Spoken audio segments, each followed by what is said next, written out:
What's up, everybody? Welcome back to my tool shed. This is just gonna be a little update video. I did it again. I did something I haven't done in a long time.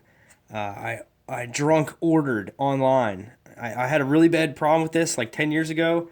10 years ago, I could party with the best of them. It was actually borderline problematic, but it's something I kind of grew out of. But I can still hang. Okay.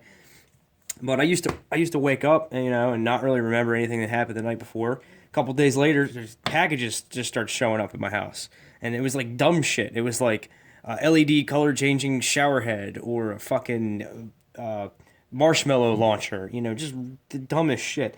But at the time I had more disposable income, so I've kind of grown out of that as well.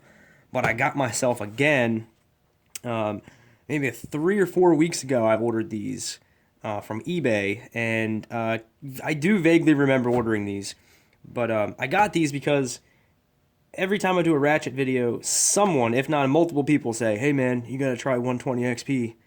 They're awesome. You gotta try them." So I took that with a grain of salt. Everybody thinks that their shit that they have is the best, but I finally pulled the trigger and got this flex head set, 1/4 inch and 1/2 inch, both long handles. Yeah, do you know about these 120 XPs? No? And what are you doing with your life? These are incredible.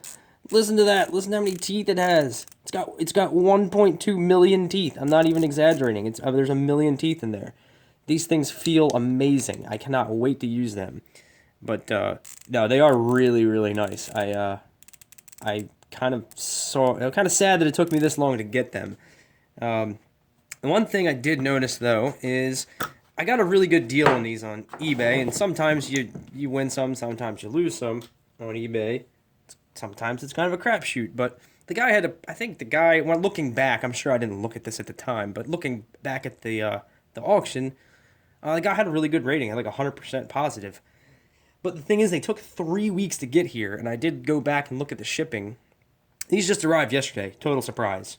Guy, UPS guy pulls up. Here you go. I'm like, what the fuck is this? I open the box and I'm like, what the hell who sent me these? And I'm like, wait a second. I remember looking at these on eBay, but I thought I just looked at them. I didn't realize that I bought them. But you look here, these have been in the case since I bought them. And I don't know if you can see these little nicks, little scratches, which I'm not really used to seeing on something brand new, high polished chrome. It's also this goop or whatever. There's something. See that up in there in that little crease? Like blood or grease or something. I don't know what that is. So I think these might be like remanufactured or reconditioned, which I went back and after I noticed this, it didn't say anything about them being reconditioned. I mean, it's got some smudges on there, but there's also some scratches.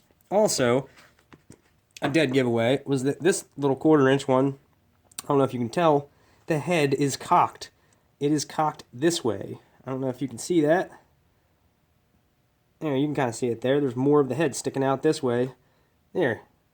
It looks like it looks like somebody really torqued the shit out of this thing. Probably destroyed all the innards, and they just put some new guts in it, and we're like, yeah, that's good enough. Throw it in the box. Which I'm not really that mad about it. The flex head works perfect. It is cocked a little bit. I'm not that picky. But I don't have any. I have one flex head that was a Stanley, the extendable handle ratchet, and I never really liked it. And I think I didn't like it because it was a piece of shit ratchet, not because it was a flex head. So I kind of wrote off all flex heads after that one. But I do notice while I watch a shitload of Toolbox tours, everybody's got them, and most people have a bunch of them. So I decided if I was going to try the 120 XP, that was my decision I made sober before I ordered these, is that I was going to get the flex heads. And I didn't necessarily want the whole set of 3, but I think this was like $50. And at least I'm a frugal shopper when I've been drinking, but I think that's why they were $50 because I think, and they took 3 weeks to get here. I think they're reconditioned versions, but they both seem to work totally fine. The gearing sounds like really intense. Like there's just so much going on inside there. which always made me think, even when these first came out, that they were going to be weaker. But that's not the like testimonials and things that I've heard about them. So now I'm definitely got to do the 3-part Ratchet series because when I don't know, I guess I have to look back when I mentioned that in a video, but I don't know if I bought these because of that, because I wanted a couple more, and I wanted to try some flex heads, and I wanted to try the 120 XP, but I almost did it Saturday. I did try to film it a couple times. Sometimes I just don't have it. Sometimes I'm just not feeling it, and I record, I hit record like 6 times. I pump out like 6 little 2-minute piece of shit videos, and I'm like, that's it, and I just give up for the day. Sometimes I just don't got it. I don't feel like doing it. But I'm glad that I didn't pump out like a half-assed one that day and then have these show up then 2 days later. So the Ratchet video is coming up. Also in the news, I got these. We demoed some electrical system. It's an exhaust fan. We re-outfitted a parking garage exhaust fan system, and we had some extra shit left over, so I said, anybody want this? No, it's going in the trash. So, and this is actually like a brand new relay that was never used. 0, 24 volts, 115, 230, 2 sets of normally open and normally closed. I had 2 of those. I got this one. It's not quite as versatile as that one. I think this is 24 volt only. 2 sets of normally open, normally closed. I got this timer relay. I also procured a neon transformer, and I will do a little science demonstration for you right now. There you go. There's the electricity. So I have that transformer, and I also have this jet heater ignition starter thing. It's also pretty nasty. This is 20,000 volts.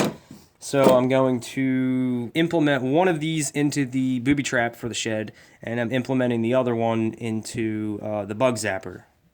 One way or the other. I don't want to ruin anything. I don't want to jump right into it. I thought that I'd already be done with the bug zapper by now anyway, but I've just been kind of taking baby steps, doing some more research because I don't want to fry anything. What else? Oh, I brought some work home today. I had these, in part of the new system that we're putting in is a new relay box, and I had to trim these up. I cut these all to shit with a Sawzall, but they looked really bad when I brought them home, but I cleaned them up pretty good with the grinder.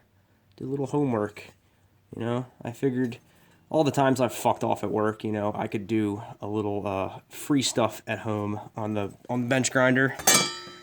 What else? Yeah, the toolbox is on the way. I'm probably, right where that blue tape is, I'm probably cutting those shelves down there. This section, the bottom part of the craftsman box, is getting relocated under the bench.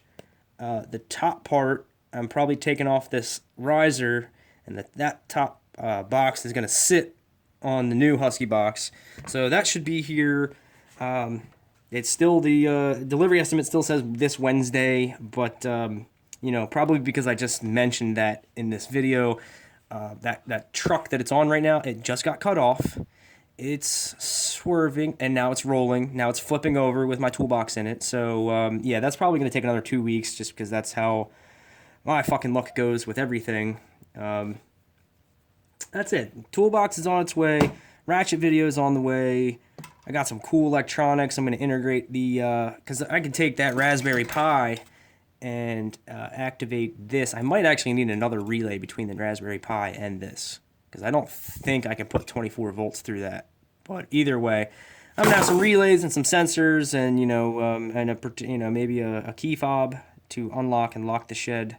That would be kind of cool. Something like that. I'm gonna do something. I don't know. I like electronics and being creative with them, so haven't fully formulated that plan yet, but that is on the way. And the bug zapper, I'm gonna play with that. Also, I had emailed Rigid. I kind of wanted to do a video about, this is why I'm giving this up now, because I don't think it's going to work. I had sent them an email like 2-3 weeks ago about their Rigid Shop Vacs, and I sent it right to the initial, customer service. Hey, can you put me in touch with one of your engineers or your, designers, because I want to know the specs on the Rigid Shop Vacs. I'm doing a school project involving tools and electricity, and I want some hard numbers from the manufacturer. And they were like, we can't do that. We'll try to field any of your questions the best we can. So I got blocked off at the customer service. So I asked them the question in a roundabout, in a nicer way of saying it. How the fuck do you get 5 peak horsepower out of a regular plug-in Shop Vac? Explain that to me. Where I know there's some kind of roundabout bullshit equation that they're allowed to put that on there, where if like you tried to sue them, their team of lawyers and engineers would find a way to justify that number. But that's what I wanted to know. I wanted to know how they got it. And that's it. I never heard from them. I sent them 2 more follow-up emails in the past week. Hey, you guys forget about me? Is somebody trying to help me out? Or am I just being ignored? And then I sent basically, a couple days later, sent basically the same email. Nothing. So that's kind of dead in the water now. I don't know. I don't know if anything's going to come of it, but I would like to do that. Always kind of spiked my curiosity, because ever since I learned the fact that this old electrical law that 1 horsepower in a theoretical 100% efficient motor is going to be like 734 watts. And that's just set in stone. That's just mathematically, physically, that's as much power as you can get out of 740 watts. And how the fuck they come up with 5 peak horsepower on something that plugs into the wall? My air compressor, which trips the breaker once in a while, it says 2 horsepower, and that's pretty legit. It's a 2 horsepower motor. If you put it on some kind of dyno, you'd get probably 1.8 horsepower or 1.9 out of it. So that sucks. That's probably not going anywhere. But if I do hear back from them, I will let you know, and I will try to explain their explanation the best I can. So that's it. Just a little update video. I kind of rambled on about a bunch of different shit, so I'm going to end it right now. Thanks for watching.